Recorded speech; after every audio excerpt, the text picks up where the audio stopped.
start with an incredibly volatile, fast-moving situation unfolding right now in the Middle East. A few hours ago, Iranian missiles targeted a U.S. base in Qatar. It is home to 10,000 U.S. military and civilian personnel. This video on your screen right now shows the moment when missiles were intercepted. Loud booms were heard in Qatar's capital.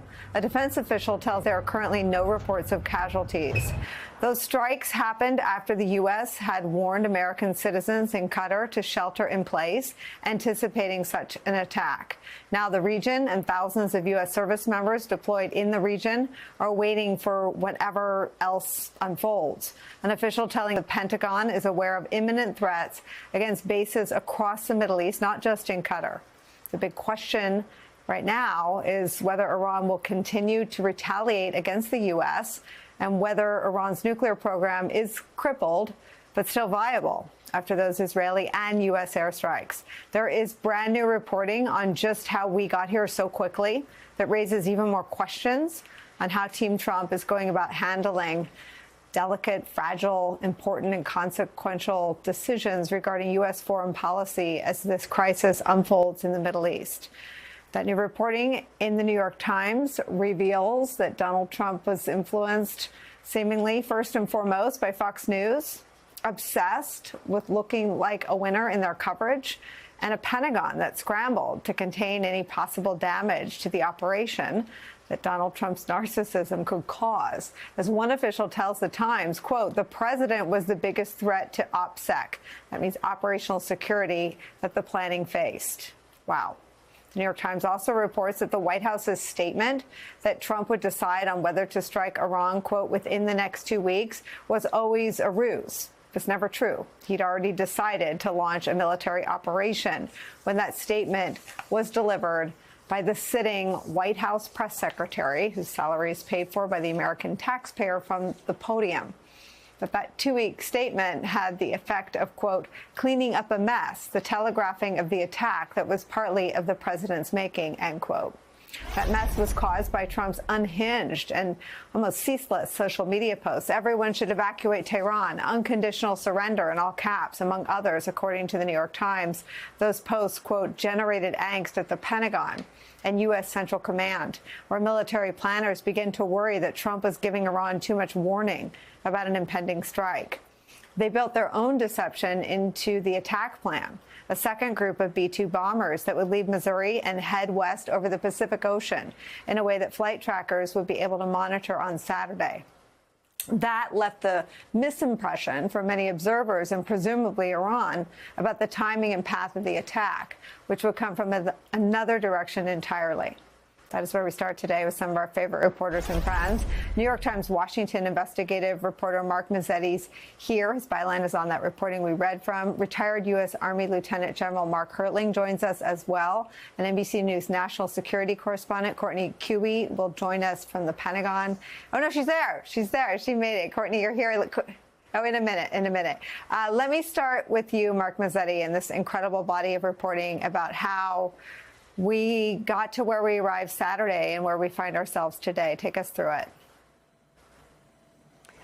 Well, it was a sort of a chaotic 8 days from the time that Israel first struck more than a week ago inside of Iran to the American strike Saturday night in Iran. And it was this period where the president sort of was projecting publicly that he hadn't made a decision, but increasingly, as the days went on, he moved closer and closer to making a decision. And by early last week, he had pretty much decided that he was going to authorize an American military strike on Iran. And that was the time when American military planning was sort of ramping up. Obviously, the military had been looking at these sites for years. There had been plans on the shelf to attack Fordo and Natanz and other places. But obviously, they had to refine the attack. And this sort of played out in amidst a time when the president was posting on Truth Social these very provocative statements, for instance, about everyone in Tehran needs to evacuate. And this was causing angst at Central Command and the Pentagon that he seemed to be signaling that something was coming, and that might be potentially damaging to the attack. Mark, what is your understanding of the facts of the attack? We were on the air together Saturday night. Thank you for coming in late with us. But Trump's statement to the country at 10 p.m. Eastern was that the U.S. had, quote, obliterated Iran's nuclear program. His own chairman of the Joint Chiefs was more, didn't say that. He said that they're still assessing what damage was done. What is your understanding of the success of the bombings?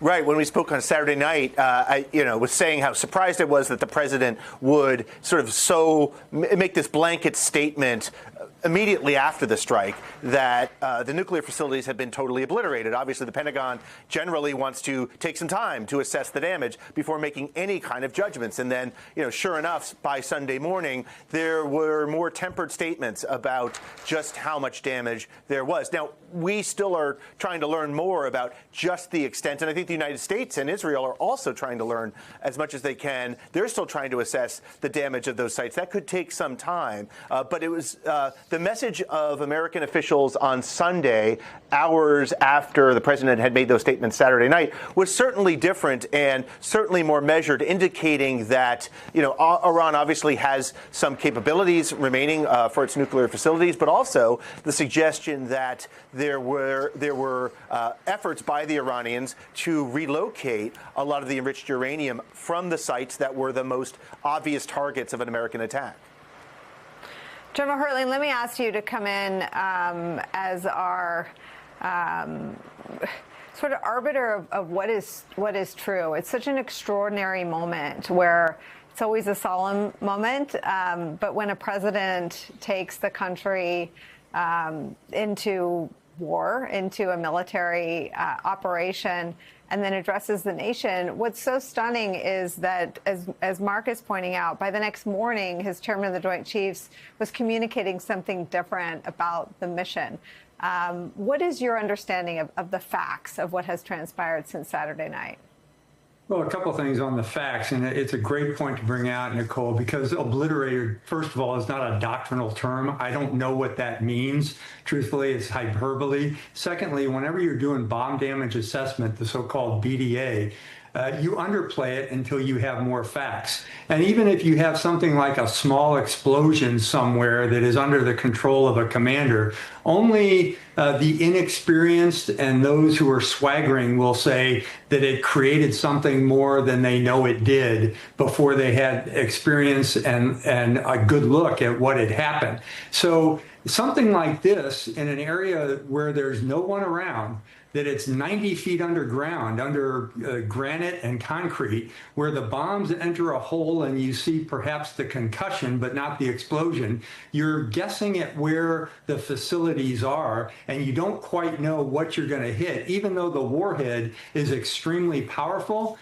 Truthfully, as an inexperienced commander, I would never say something like it's been obliterated. I wouldn't even say it was defeated or destroyed until you had evidence of that happening. And truthfully, Nicole, I got to admit that I've been the victim of that on several occasions during my military career, where we overhyped something that didn't turn out to be true. So, that was the first touch. When I heard the president say that, I winced. When I heard General Kane the next morning back away from that and say that it would take several days, perhaps even weeks, to determine the real bomb damage assessment, I said, okay, we've got a guy that understands this, especially an Air Force guy who has probably been involved in launching weapon systems from 30,000 feet and can't really tell until there's more evidence on the ground what's there. So that entire dynamic of the initial press conference doesn't give facts. It doesn't allow for the citizens to trust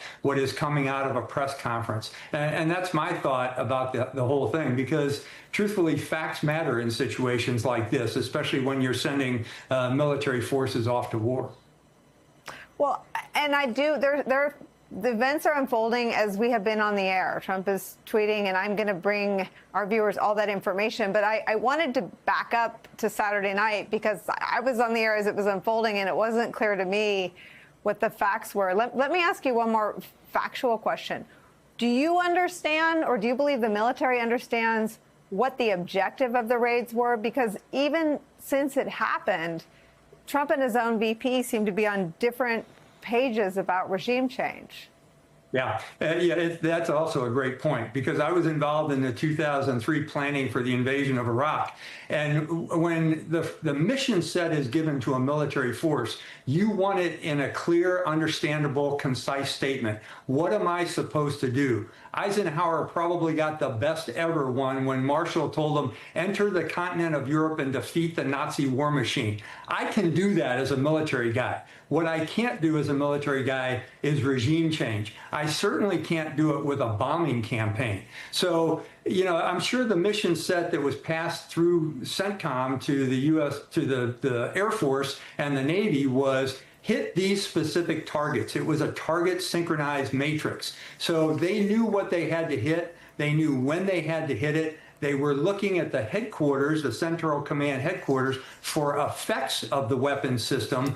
But that has nothing to do with the changing dynamic from striking a nuclear facility all the way to the next day talking about regime change. Because, I got to tell you, the military don't do regime change, and we certainly don't do it very well. Sorry for my grammar there.